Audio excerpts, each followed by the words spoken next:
And we'll go ahead and start. So welcome back. Hope the Super Bowl game, if you watched that, turned out the way you expected it.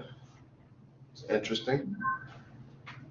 Well, so I thought he did something. I did. I thought he would pull something out of like the last quarter or something. Right. I think everyone wanted to see Brady lose and not get a seventh one, to be honest. So. No. I mean, I want to see. I mean, I'm glad Brady won. But I think I would want to see Mahomes put up more of a fight. Right. Because that was sad. Yeah. It was interesting. All right. Well, it's over now. Where did you? I just downloaded your week 5 material. Where do you put that logic file? Say that again now. When is what? The one on your screen right now. The logical rack. Yeah, that was actually. You guys remember a while back when I tried to log on. This was I don't know, maybe 3-4 weeks back, but basically I couldn't get a connection, and I recorded the video, and I put it up. I think during the weekend, it was a couple videos I recorded. So this one actually is not in week 5. It's back, probably go back to week 3 or somewhere around there. So I don't know if you guys actually, hopefully the time we didn't have class, I recorded that video. You actually watched that. If you didn't, you want to go back and watch it. But I referred to this document in that video, and I want to bring it up now because I want to talk about it just briefly before we go into the PowerPoint. So this is not in this week's module. This is like from probably like week 3, maybe even week 2, somewhere around there. So guys, what this is, again, if you watched the video a couple weeks back when I think we had a link that wouldn't work or something, it was like a Friday, and I said, well, I'll just go ahead and record it for you. And I put a lecture out over the weekend and put it up on your Canvas. One of the things I talked about in that video was this document. Now, let me talk a little bit about what this is. All this is just kind of a way to look at the way not memory is organized in the PLC, but it's a structure. I want to use this term, a virtual logical structure. Virtual logical structure. When I talk about the term logical, what I mean here is it exists in memories. This is not a physical thing here. So this is just a way that the input and output status of devices or switches are stored in the PLC. So the way to think about this is like this. First of all, you'll notice if you look at the numbering system on here, like right here, it starts at 0, and then it goes all the way up to 7, and then it stops and jumps up to 10, it goes up to 17. Well, that looks weird to you. If you think about it, what that is this octal. Remember the octal numbering system? Base 8 numbering system would have 8 symbols, and the symbol and the highest symbol in the numbering system would be the base -1. So 8 minus 1 is 7. So therefore, what they're doing here is they're counting 0 through 7, and then once you run out of digits, you start to repeat. So we go 1 0, 1 1, 1 2, all the way up to 1 7. So imagine that these are cells. These are cells, and these cells or boxes are numbered 0 through 7, and then 10 through 17, base 8. And the only reason there's base 8 is because your PLC simulation software is modeled after a product by a company called Allen Bradley, and they use base 8. And you'll see here that you have numbers 0 through 7, so you have 8 basically cells. If you think about these as cells that are numbered, so you have cell 0, cell 1, cell 2, all the way up to cell 7, and then cell 10 base 8 all the way up to 17 base 8. So each one of those represents a byte, basically 8 bits. And if I go all the way across, it's 16 bits. So if I start here, where's my pen? If I start right here, that go all the way across right here. This represents a register. We talked about registers already. So this is a register. Remember, a register is a device that can hold binary information. Basically, each cell can hold a 0 or 1. And so a register is a physical device. A word in our class, and here for us, a word is going to be 16 bits or 2 bytes. But what I said in the previous lecture is we're going to assume, just for the purposes of keeping things simple, we're going to assume a register and a word are the same thing. In reality, they're not. A register is a device. A word is kind of one of a virtual logical structure, is a size. But we can assume that they're the same. So what I have here is a list of registers. Now over here on the left, you'll see this is a O, and this is an I down here. So here, all this list of O's, that stands for output, and these are inputs. And basically what this is a map of your output modules and your input modules.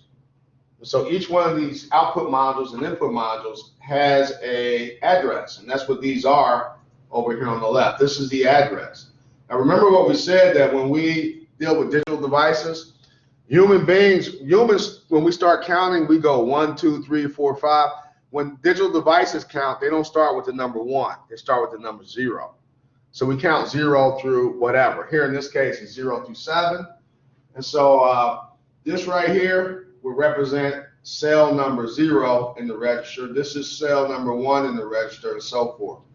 Now, each register is mapped. If you remember the actual picture of the PLC I showed you the first day of class, or maybe it was the second day of class, we looked at the input module and the output module, and on the front of the input module or on the front of the output module, there are these screw terminals where you can connect wires. You can connect, say if you have an input module, you might want to connect a button or switch to the input module. There's a screw that you would unscrew and connect the wire that comes from the switch over to the input module, and you tighten the screw terminal down. Well, those screw terminals are numbered 0 through 15. There's 16 of them in your simulation software. There's 16 of them. Well, each screw terminal on the input module and each screw terminal on the output module kind of can be mapped to one of these positions in this output image table or input image table. So this is just a way in memory to keep track of the 0s or 1s. So let's say that let's say input module number 2, the hardware, input module number 2, let's say the second bit in input module number 2, you have a switch connected to the second terminal on input module number 2. When I say second, I mean terminal number 2. Well, if you have a switch connected to it, if that switch is open, then some kind of way you have to store a 0 in the PLC to represent the switch is open. If the switch is closed, some kind of way you have to have a place to store 1. A 1 represents a closed switch. You have to hold that 1 somewhere in the PLC. So in memory, you can think of memory as being structured like this, a logical rack or virtual rack. And so this right here, I said input module number 2, this will be the address of it. The I here stands for, that indicates it's an input module. The 2 is input module number 2. Now these are the actual bit positions. This is bit position 0, bit position 1. I think I said bit position number 2. So this bit position, if you can imagine that as just a box, like if you've seen a bunch of post office boxes or cells, a cell. You guys you're familiar with Excel, the program Excel. Imagine this is like a grid, an Excel document, and each one of these numbers here represents a specific cell, and that cell can hold a 1 or a 0. So what this is in input module 02, and this bit position number 2 here, you could store a 0 or 1. And if the switch tied to that screw terminal that's mapped to this particular cell, if that switch is open, then that bit position will store a 0. If that switch is closed, then this bit position will store a 1. So this is just a way of keeping track of 0s and 1s. Now, next week you guys are going to start programming. Well, actually, yeah, next week you'll start programming. You'll start the labs. And in the software, they don't use the term input image table or output image table. they use the term data table, and I'll point it out to you. I still have to remember last Friday I told you I was going to try to bring the simulation software in and just kind of go over it with you real quick. And there's nowhere for me to put my disk on this machine they have here, so I was going to make a video.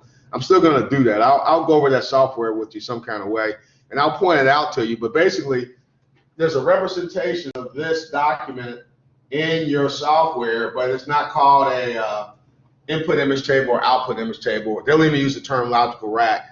It's called a data table, and I'll point that out to you. And actually, one of your labs actually take you into the data table, and you'll have to remember it. Now, the only reason I wanted to show you this document is because the PowerPoint today deals with programming the PLC. How do you program it, and understanding the language and the way you look at or think about the commands or the instruction set, the commands. And so I want to refer to this document in that, because this is where the status of a switch or the status of an output is stored in the data table in memory. There's this structure. You can think of it just kind of looking like this sheet with these cells. You got to store those zeros or ones, and the zeros or ones, if it's an input module we're talking about, then those zeros or ones will indicate the status of a switch. If it's open, you'll have a 1 in a certain bit position. If it's closed, I said that wrong. If it's open, you'll have a 0 in a certain bit position. If the switch is closed, you'll have a 1 in a certain bit position. And so all those screw terminals on the input module will be mapped to this structure called a data table or a input-output image table. Okay, so I'll say more about this, and hopefully this will be clear. I'll refer back to this here shortly, and then I think you'll be able to see what I'm trying to explain to you. But let me get into the PowerPoint, and then if there's any questions, then I'll be happy to entertain those. So, oh, and before I start, I forgot who it was. There was one student that during one of the quizzes, they asked a question about, I forgot the exact question, but it had something like, it was something to do with the memory, and they said they didn't recall, me going over memory, you know who I'm talking to. I just want to let you know I'm still checking that out. I'll check it out later today. I make sure I didn't miss a PowerPoint. And somebody brought up that that's me. Who is that? That's me, Ty. Ty? Yeah. Okay, Tyler, I just want to write your name down. I'll get back with you on that later today. Yeah, I want to make sure I covered that, because I don't remember talking about it either, but then I'm teaching over 100 students, so I'll go back and I'll check into that, so we'll see. Thank you. Okay, well, let's get into this, guys. So now, this is where the fun begins. Actually, the simulation software, I think you will enjoy using that. I don't know, I've been teaching this course, I think I started teaching this probably like around 1999, 2000. But when I taught it before, the College of Applied Science and the College of Engineering, we were two separate colleges. I was with the College of Applied Science, and then somewhere along they merged. But when we were two separate colleges, I taught this class, and then it was a kind of a joint venture between me and another professor, Mark Fassler. I don't know if you guys know Mark or not. But Mark taught the theory. Mark taught the lab, and I taught the theory. And there was an actual PLC set up over on the Victory Parkway campus. So I would teach the theory, and then you actually had a real PLC, conveyor system, all of that over there. And you go in and actually touch the stuff, which was kind of neat. But then when they combined with the College of Engineering, I guess they still have that lab. I don't know if you guys still go over to the Eden Park campus and for lab or not. I know they still have some equipment over there, but they did away with the PLC lab, and so I had to move this to this simulation software. But it does a good job of representing actual hardware, so it's kind of fun to use. I think you'll enjoy it. So we'll see how that goes. So I want to talk about programming. When you program a PLC, and I know probably everyone in the class, you programmed something before. You program, I don't know, you guys may take a programming language, or you might have programmed with your device. You've done programming before. And you know that when you program, typically there's a couple ways you can program. You can actually program with English letters or words.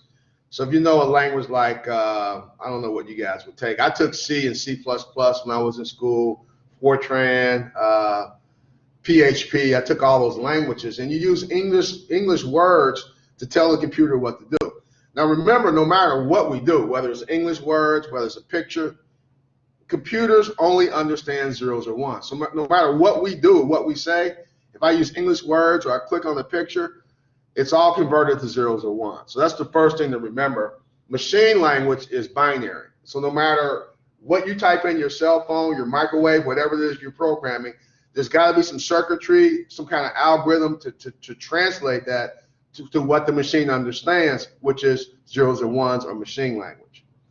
But what we try to do is to make it easy for humans, we try to use either kind of a high-level language like English, just words I can write, print, I can write whatever I want to write out in English. But there's also these graphical language. A graphical language would be a symbol or graphic or picture that represents some kind of action in the computer. And that's how we program the PLC. That's not the only way, but it's the main way we program the PLC. And we base it around electrical symbols, basically relay symbols, coils and contacts. And you've already learned about relays and contacts, normally open and normally closed. We talked about that. So when you have an electrical schematic used for logic control, electrical schematics used for logic control are called ladder diagrams. And the logic, when you have, remember we talked about switches and series, that's AND logic, and switches and parallel OR logic and NOT and all of that. We call it ladder logic. And in the old days, you can use switches and relays to make logical decisions. And that's what they did back in the late 50s, 60s, and maybe up into the 70s until the advent of the PLC. So when we talk about a ladder diagram, the way we're going to program the PLC, the first thing to understand is it's a symbolic set of instructions. Every computer, every device, every cell phone, any machine that you can talk to has what we call an instruction set. And the instruction set is just a list of all the commands that particular device is capable of handling.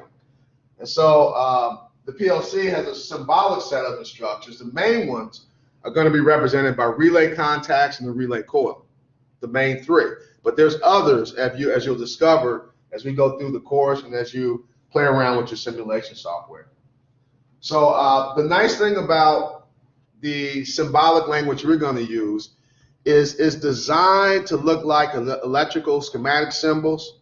The instructions are designed to look like electrical schematic symbols. So in theory, if you write a PLC program using this graphical language, the symbolic set of instructions I'm talking about, just kind of in theory, a plant electrician or a technical person that knows electronics, in theory, should be able to read your program as if they were reading an electrical schematic.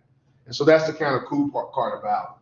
But we use these instructions to represent logic in the PLC, and so they call this contact symbology. Now, what you want to remember is this.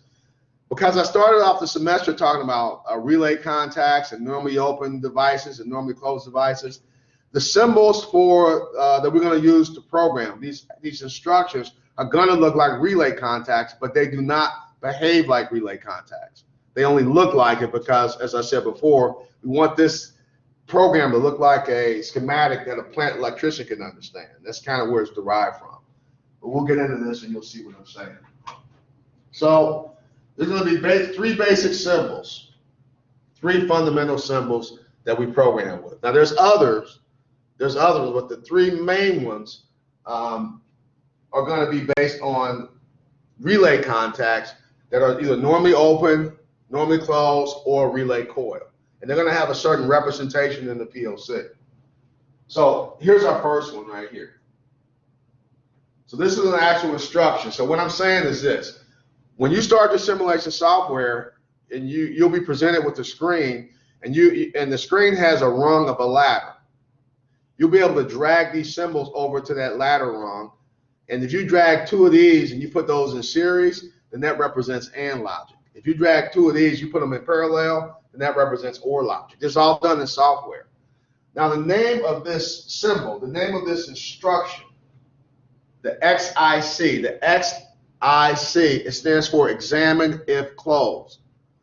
And so you don't really want to think about this. It looks like a normally open contact, but don't think about it that way. Think about it as a symbol that, remember that table up at the beginning of the lecture? That table. And I told you those numbers, 0 through 7 and then 10 through 17. Imagine those to be cells, where each where you saw a number is a cell, and that cell can hold a 0 or 1. And so what this symbol is doing, when you use this symbol in the program, you're going to map it to a particular cell. And remember that cell is tied to a switch. It's mapped to a switch in the field outside the PLC. And what happens is when the switch opens or closes, there'll be if a switch is closed, there'll be a 1 in the cell. If the switch is open, there'll be a 0 in that cell. And this particular command is looking for, examine if closed, is looking for a 1 in order for its logical state to be true. This command that you're looking at now is looking at that input image table or output image table at a particular cell, and examine if closed, it's looking for a 1 in order to have a logical value that's true. The next slide kind of brings that out. So this particular command says can represent any input to the control logic. And what they mean is this can be a switch, this can be a button, this can be a contact, whatever has some kind of off-on status. Doesn't matter what the device is that's connected to the input module, it's going to be represented as that examine if closed symbol or examine if open when I get to the other one in just a few minutes. So this can represent any input. And this is important here that, and I mentioned this to you before, remember we said that the smallest piece of data a PC or most digital devices can access is a byte. A byte is 8 bits. So typically, like when you use your cell phones or you're programming a microwave or whatever, typically the smallest piece of data you can address in those devices is a byte. 1 byte, 8 bits. And the PLC is different. This is where a PLC differs from other digital devices. It's actually bit oriented. So it actually operates on bits. And you want it that way because those bits, remember, are representing the state of a switch. A switch can be open or closed, and therefore a bit can be a 1 or 0, representing the state of a switch being open. I might store a 0. State of a switch being closed, I might store 1 in a particular cell. And so this is bit oriented. And then it refers you to the input image table, and I've already shown you that. That's why I wanted to show you that at the beginning of the class. Because if you think about it the right way, remember all those numbers are just cells, and all it is in those cells, anywhere you have a switch connected to a screw terminal on the input or output module, it's reflected in that grid, in that input image table. And each screw, let's say on the input module, is mapped to a particular bit position in that cell, and then we can actually map that to one of these instructions, and then we can cause the instruction to change value, true value, depending on if the switch is open or closed. And you'll see more of that as I get deeper into the PowerPoint. So I would say mark this slide, just kind of read over it. Here, hopefully this makes sense. The status bit, they're talking about the bits, the 0s or 1s that I'm referring to being stored in the input or output image table. If there's a 1 there, the switch is on, that means this instruction is true. If the switch is open, it's off, and that means this instruction is false. So just to sum it up, this instruction right here is looking for a bit, it's looking for a 1 in order to be true. If it sees a 1, then it has a truth value. It's true, this instruction is true. If the bit is a 0, then this instruction is false. Now this will make it a little bit more clear, this next diagram. Look at this picture. So this represents 1 row of that input image table. This is 1 row, or you can think of it as a register inside the PLC. Remember, all that input image table and output image table is just a group of registers. That's all it is. And so this represents 1 row, 1 register. You know it's an input because there's an I here. This right here represents the address. So that stands for The I stands for input module or input register. And right here, this 012, that's the bit position.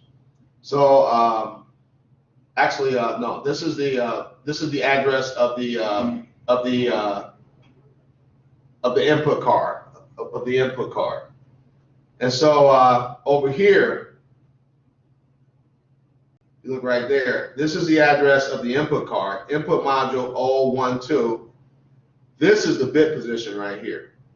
So you can find, if let's say you have, I don't know, let's say you have 8 input cards, input modules in a particular PLC, then you can address it by these numbers here, right? So you can go to number 8. In this case, we go to 012. This is the address of the particular input module, but this is the bit position. So if you count here, remember we start counting at 0. We go 0, 1, 2. Over here in the 4th bit position, in this register, this command is mapped to that. And what will happen is you'll drag this command in your simulation software to a ROM, and it'll want an address. And so you have to address it by giving it a bit position to look at. So now this right here, this command is looking at this bit right here. And in that row or in that cell of the register, if it sees a 1, then this command is true. If it sees a 0, then this command is false. And they're showing you that at the bottom of this PowerPoint. So the examine if closed command is looking for a 1 in order to be true. If it sees a 1 in the cell, it's true. If it sees a 0, it's false. So you want to remember that. So that's the first one of the big 3. There's 3 basic commands or instructions we use, and this is the first one. Examine if closed. Examine if closed needs to see a 1 in order to be true. If it sees a 0, then it has a true. It's false. The second command instruction is this one. So if you look at it hard enough, this looks like a normally closed contact. And this is called the examine if IXO, the examine if open instruction. This works the opposite way of the examine if closed. The examine if closed, the one we just looked at, is looking for a 1. If it sees a 1, then it's true. If it sees a 0, it's false. Well, this works the other way. This one is looking for a 0. It needs to see a 0 in a certain bit position in order to be true. If it sees a 1, then this is false.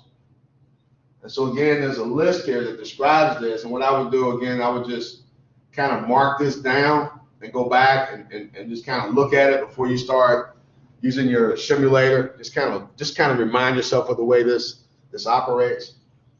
But again, like the examine if closed, it's a bit level. All these are bit level instructions. But the thing to remember is right here, this tells logically how this thing works.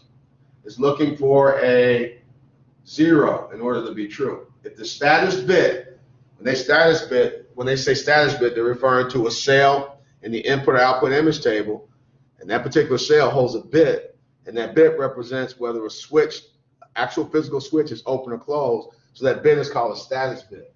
If that status bit is a 0, then this instruction is true. If that status bit is a 1, then this instruction is false. So it works the opposite way of the examine if closed. So those are the 2 main instructions we use to represent inputs to a PLC. Examine if closed, examine if open. Now here's an example in registers that hopefully will make it a little bit clearer.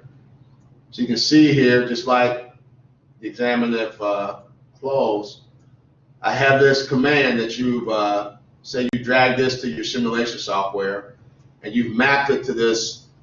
Number 4 means you mapped it to this cell right there. So now this is looking at that cell, and if it sees a 0 there, then that instruction is true. If it sees a 1 and said below, there's a 1 there, then that instruction is false. So the first thing you got to do to understand how to program the PLC is know how these 2 commands work, because you're going to use these. You're going to use these to represent AND circuit. If you take 2 of either of these symbols and put them in series, that's AND logic. If you put them in parallel, that's OR logic. And then you can mimic some of the other logical functions or gates we talked about by hooking these up certain ways that you'll learn about. But it's mainly and or not logic. And so the idea here is that you understand how each command works. You know that the examine if closed, in order to be true, it needs to see a 1 in the bit position, the status bit. And examine if open, it needs to see a 0 in order to be true in the status bit. Okay, so that's the second one of the 3 basic commands. We have 2 input instructions, and then this next one is an output instruction. And that's this one. Now this, if you looked at an electrical schematic, relay contacts are normally open, normally closed. They kind of, the examine if closed and examine if open instructions kind of remind you of relay contacts. Well, on the electrical schematic, a relay coil is just a circle. And this is not a circle, it looks like parentheses, but it kind of reminds you of a coil. It's made to kind of look like a coil. So this represents an output. And this is called the output energize instruction. So any output, no matter what it is, if your PLC is controlling a motor, a light bulb, some kind of solenoid, no matter what it's controlling, when your program is represented using this symbol. And again, this is a bit-oriented symbol. So the way it behaves is here. I would mark this slide again, just kind of read it, you know, before next week, before you use your software, just kind of read this and get an idea how this instruction behaves. So here's a key thing here, though. This is important. Right here. You see right here? It says if any left to right path of input conditions is true, the output energize is turned on. Let me say that one more time and I want to explain it. If any left to right path of input conditions is true, the output energize is turned on. If any left to right path of input conditions is false, then the output energize is turned off. So what happens is you're going to have, if you remember that rung of the ladder we talked about, like a ladder rung, you'll have either examine if closed or examine if open commands on that rung. And they'll either be in series, if you want AND logic, they'll be in parallel, if you want OR logic, or some combination of the two. And depending, as you go from left to right, depending, what you're looking for is a path of true input conditions in order to get this command, the output energize, to either turn on or turn off, to be a 1 or a 0. And again, this will become clear in a few minutes. So let me show you, actually maybe right now. Look right here. So this is actually right here what you would program. So if you were programming your simulator, this is what you would write right here. That's one rung of a ladder. And the way you read this, you read it from left to right. You start here and you move this way, looking at these instructions. So what you have here is you have an examine, the very first one, you have an examine if closed. And you have another examine if closed. And these two are in series. You put them there in series, that means that's AND logic. AND logic works like this. In order for the AND logic to be true, in order to get an output, both conditions have to be true.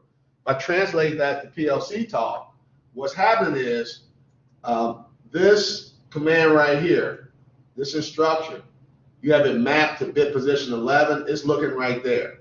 It wants to see a 1 there. There is a 1 there. This one right here, you have this one mapped to bit position number 15. So it's looking at that. It wants to see a 1 there. There is a 1 there. Well, since there's a 1 there, that makes this instruction true. Since there's a 1 there, that makes this instruction true. So if I have a true and a true, and together, that makes this output true. So now what happens, notice this output has an address too. So this is the input register that these commands are looking at. This is the output register. And what's going to happen is it's going to put a 1 in the bit position that it's mapped to. It's mapped to the output card number 13, bit position 1. There's output card 13, and there's bit position 1. And because I have true here, that's a true, because there's a 1 there, and this is true because there's a 1 there. That makes this true, so it's going to put a 1 there. It'll put a 1 right there. So that rung is true. So now, whatever terminal you have tied to the output module, whatever terminal you have mapped to this, it'll turn that motor or that device on. It'll turn it on. If I change this to where same circuit, same program, but now maybe this switch right here, maybe whatever switch this was mapped to this has now opened up. So in that register cell that switch is mapped to, since the switch is now open, it's a 0. There's a 0 there. So when the PLC looks at this, it's going to look at this, and it's going to see, all right, I mapped to bit position number 15. There's a 1 there, so this was true. But this one is mapped to 11. There's a 0 there. If it sees a 0, it's going to be false. So now I don't have what's called, I don't have continuity. I don't have logic continuity from left to right. I got this one right here, number 11. This one right here has a value of this a 1, and then this one right here, I said that wrong. 11. Get this right. So 11 is here. So this is looking at that, and it sees a 0. So this has a binary 0 as a value. That's false. Then this one's looking at that bit position. It sees a 1 and wants to see a 1. So that's a 1 or true. But I have these ANDed. And since I have these ANDed, any 0 on the AND input is going to result as a 0 output. So this is now a 0. And so when the PLC scans this, it's going to change it. It was a 1 on the previous slide. It's going to change that to a 0, and that's what you see here. So whatever actual physical device is mapped to the screw terminal on the output module 01, it's going to turn that off, because now the status bit for that is a 0. So in short, that's kind of how this works. Now I know I kind of went through it quickly, but you'll see how this works. It's actually pretty easy once you see it. Once you fool around with it and play with it. So here's just kind of a summary. So see if you understand this summary. If you do, then you kind of got what I was trying to get at in this discussion. So you have the input module right here. It's the input module. And you have this push button right here, push button A. It's open. That's open. And this represents one cell of that input image table, or one cell of the register. Now you've written this program right here. You put this command here. This is examine if closed. And you have it mapped to look at that bit position right there. And it wants to see a 1. If it sees a 1, then this is true. If it sees a 0, it's false. Well, since there's a 0 there, it's false. So the output that comes to the right of that is off, because this is false. Whereas this one at the bottom, examine if open, is actually looking for a 0. It sees a 0 there, so it's happy, it's true. So whatever output follows that is going to be on. And then this one works the opposite way. Now I have a 1 here. Notice that the button here is closed. So in that particular cell or bit position in the register, that 1 represents switch A being closed, and then since you have this map to look at that bit position, it sees a 1 there, and since this is examine if closed, it wants to see a 1, so now it's true, so it turns that output on. But this one on the bottom, it wants to see a 0 there, it's a 1 there, so it's false, so it's going to turn that one off. I would say mark this slide. If you understand the behavior of the switches and then these commands below it, then you understand kind of how these symbols are working in the PLC. And again, it takes a little bit to get used to it, but once you see it, it makes perfect sense. It's logical, no pun intended. Now, this is important here. Let me see, is this the one? No, this is not the one. This is important, but this isn't the one I thought I wanted to refer you to.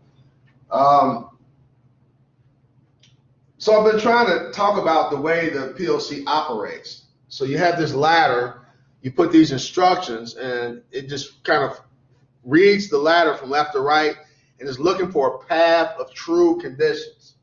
And so this is kind of referring to that, kind of how the PLC, kind of the big picture how it operates.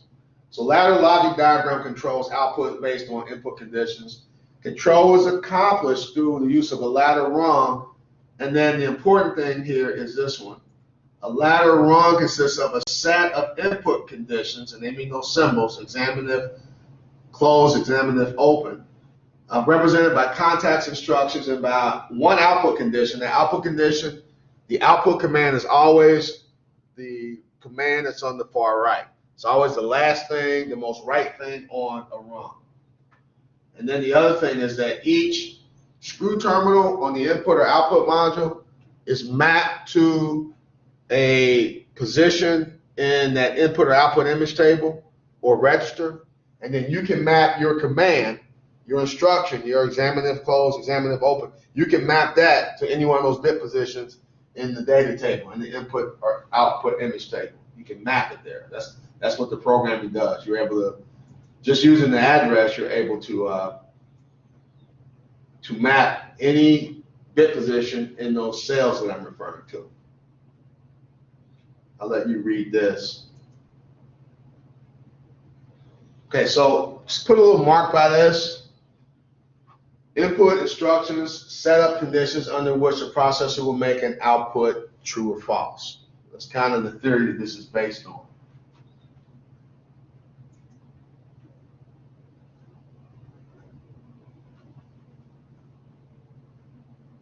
Now I'm going to have a name for this. I'm going to pause, just let you read this for a second. Just read it. I'm about to run out of time, and I want to get through this because there's an example at the end. The point here is they haven't used the term logic continuity yet, but they're going to in this PowerPoint. But the point of this is that they're looking for this right here. You're looking for a continuous path of true input conditions in order to turn the output on. If you have an output condition along a path, then it's going to turn the output off. It's really, really simple if you think about it like that. So here's an example. Look at this example.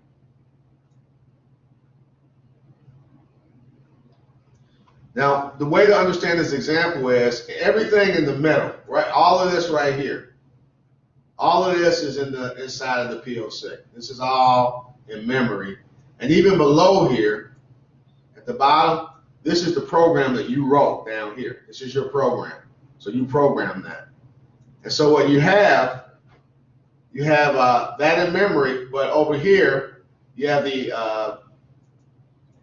this is hardware. That's hardware, and that's hardware. So the one on the left is the input module, the one on the right is the output module. So what you do is you take a switch and you're going to wire it to one of those screw terminals in the input module.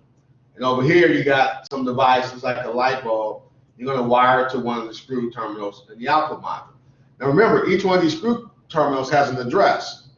It's a number.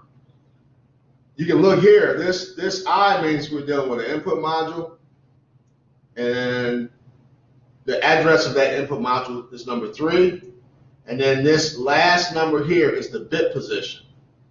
Basically, that's the 12th screw terminal, but over here is going to be bit position number 12. And actually, down here, I'm sorry. Down here is going to be bit position number 12. So if you count 0, 1, 2, this should have an address of 12. And so the way this is going to work is when this switch, this physical switch is closed, then in this bit position in the input image table, this is just a register. If this switch is closed and that bit position is mapped to that screw terminal, it's going to put a 1. So right now you see a 1 there because it's closed. If that switch is open, it's going to put a 0 there. And because you wrote the program, if you look at your program, you wrote the program, you dragged this onto the ladder rung, and you wrote the program, you gave it this address. You gave it input card number 3, bit position number 12. That's what ties your command to that bit position. Now it's going to look at that bit position, and since you use the examine if close instruction, remember what it wants to see in order to be true, it wants to see a 1 in that input image table cell. And since it sees a 1 there, it's true. There's a 1 there, so it's true. That makes this true, which then is going to make this output true. So now if you come up to the output image table, you'll see there's a 1 there. There's a 1 there because this input over here is true. And because there's a 1 there, whatever device is tied to that particular screw terminal that's mapped to this bit position, it's going to let the device on. So right now, this light bulb over here would actually light up. Now, if you say you open the switch over here, then when the thing to understand about the PLC, it runs in a continuous loop. So it just kind of keeps reading your switches and updating the input or output image table. Let's say next time around the switch is open, then there will be a 0 here, which will make this false, which will make this false, and that will put a 0 in the output image table, which will turn this light bulb off. There you go, working with one command. So addressing is important. It's the link. It links the screw terminal to a cell in the input image table register and to your command. So that's very important to understand addressing. I don't really want to say too much about this. This is a way of, this is just a way we show kind of addresses. So you can read about this. This is an I/O diagram, connection diagram. I'm not going to say too much about it. I want to move on. Branch instructions. This is actually kind of important. Here's a branch. You will recognize this as OR logic. OR logic. And guys, I'm going to go over by a few minutes. So I know some of you have a class after this. If you do, go ahead and sign off, please. But make sure you go back and watch the video, because there's going to be some things I say at the end. There's an example I say at the end, and it's probably the most important thing in the slide. So please go ahead and sign off if you have to, but come back at some point before you start using the simulator, and make sure you watch the tail end of this lecture. Listen to it, okay? So here's OR logic. They call this a branch. So these things are branches. As part of a branch. Well, the thing is that sometimes you'll have what they call a branch within a branch. This is called a nested branch. You have a branch within a branch. I got a branch within a branch. And the problem is, on some PLCs, you can actually implement this. You can actually draw this branch within a branch. But in a lot of them, you can't do that. So what they're showing you in this PowerPoint is that the top diagram, the top program, and the bottom program are equivalent. So you see what they did here? They've taken this C and D contact, and they just kind of repeated this one like that. So these two circuits are logically equivalent. So what I would say is the thing about it is one of your labs, it kind of comes back to this, but you would have long forgotten this slide. So what I would say, mark this slide, and it's called a nested branch, and you'll see this in one of your lab, and well, how do I put this in the PLC? Well, this is how. So mark this slide and make sure you refer to it at some point. You can read this, but you can have an internal contact or internal relay. And all that means is that the contact or relay doesn't refer to anything in the field, nothing outside the PLC. And here's an example. So normally, when you have these commands, you have some kind of screw terminal on the input module or output module mapped to this. So there's an actual piece of hardware that this is mapped to. If you have an internal coil or internal contact, then it's not actually mapped or tied to anything outside the PLC. If you notice, if you look carefully at this, this says internal relay coil, and this says internal relay coil. Now this is really the address. The fact that they named this and this the same, they're saying that the address of this output coil and the address of this input command are the same.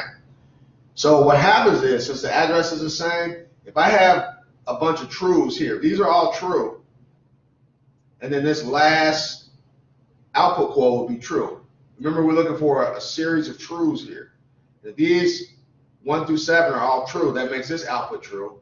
But because this output is true, it makes this output true. And in fact, what you've done is you've extended this rung all the way from here to here. You're controlling this. And you would do this, let's say you didn't have enough inputs. You needed more inputs. You can actually increase the number of inputs you have by taking the last output command on a rung and giving that the same address as the input command on the next rung. You can make this one long rung, call it a super rung if you want to. Now, I don't know that you guys will have any reason to do that, but you may hear the term internal contact or internal coil, and all that is a coil or contact in the PLC that doesn't reference anything outside of the PLC. That's the definition of it. All right, now, this is when I was saying this is important right here. So the next couple slides, make sure to understand Lab 1, you want to make sure you understand these next couple slides. So what we have here is an actual hardwired circuit. You can look at the circuit to determine how it functions. There's two ways to come up with a PLC program.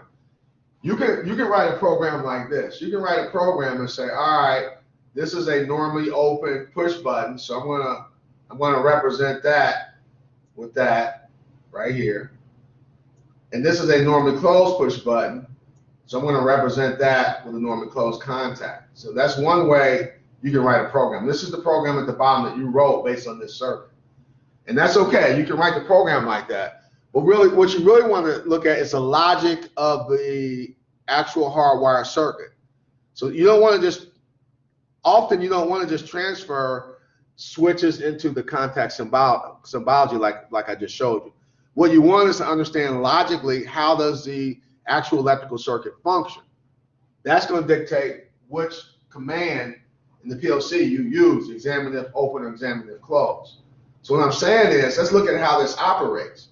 The way this operates is, this is a push button, and this is a normally open push button, which means that when you push it, you'll have current flowing over to here. This is a normally closed push button. Since it's already closed, all you got to do is push button 1, and then this pilot light over here will light up. So if I want to represent that in logic, what I got to do is, when that switch is pushed, I need a 1. Well, I need to see a 1. When I close that switch, when I close that button, there's going to be a 1 stored in that bit position of the input image table, which is what this wants to see. It wants to see a 1.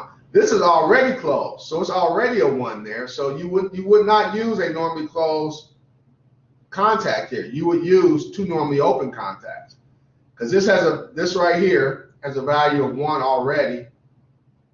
That's a 1 since it's already closed. This will have a value of 1 when you push it. So you want to use 2 normally open or 2 examine if closed commands ended together to represent the logic of this circuit right here. You would not say, all right, well, this is normally closed, so we're going to put a normally closed button here. You wouldn't do that. This wouldn't work properly if you did it that way. So you want to make sure you read this slide and understand that, because the term I've been trying to use is logic continuity. You're not looking for electrical continuity through here. You're looking for logic continuity. You're looking for a series of truths. I need to have a true here and a true here. If I have all truths, then this over here will be true. So I'm not translating. I'm not saying, well, since this is normally closed, I'm going to make this normally closed. I'm looking for the logical operation of the hardwired circuit, and I'm going to use whatever input command, examine if open or examine if closed, whichever one of those gives me the proper logic, then I'm going to use that command to represent that logic. So that term logic continuity is important. Now, I'm out of time here, but here's another example. So guys, read this. I don't want to go over too far, so read this. And make sure you understand this. And please, if you don't, ask me in Wednesday when we come back together. Actually, I'll probably just come back to this slide because this is actually kind of important. And I see people are signing off, so I want to make sure we're clear on this. So I'll just come back to this on Wednesday. I'll come back to it. So guys, have a great rest of the day. Sorry I went a little bit over. Before I sign off, let me just ask, does anybody have any questions for me before I sign off? Yeah, I got a question. Sure. For the homework 5, you say list your sources on the homework. So do you want this handwritten or typed? No, just give me the web. You're probably gonna go to like some websites or something, somewhere, or just list the just copy the URL to wherever you get your information from. Okay. You can just copy paste it somewhere on the document. I probably won't check it, but if somebody comes up with something like really far out, I'm gonna say, well, where'd you get that from? And I'm gonna go back and check it, but probably I won't look at it. But I just want to be able to reference it if something comes up and it's questionable.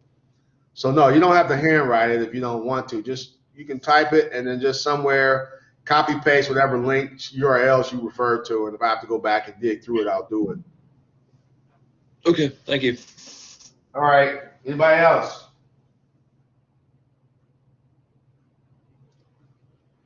Okay. Well, guys, sorry I went over. I will see you on Wednesday, and have a great rest of the day. Thank you.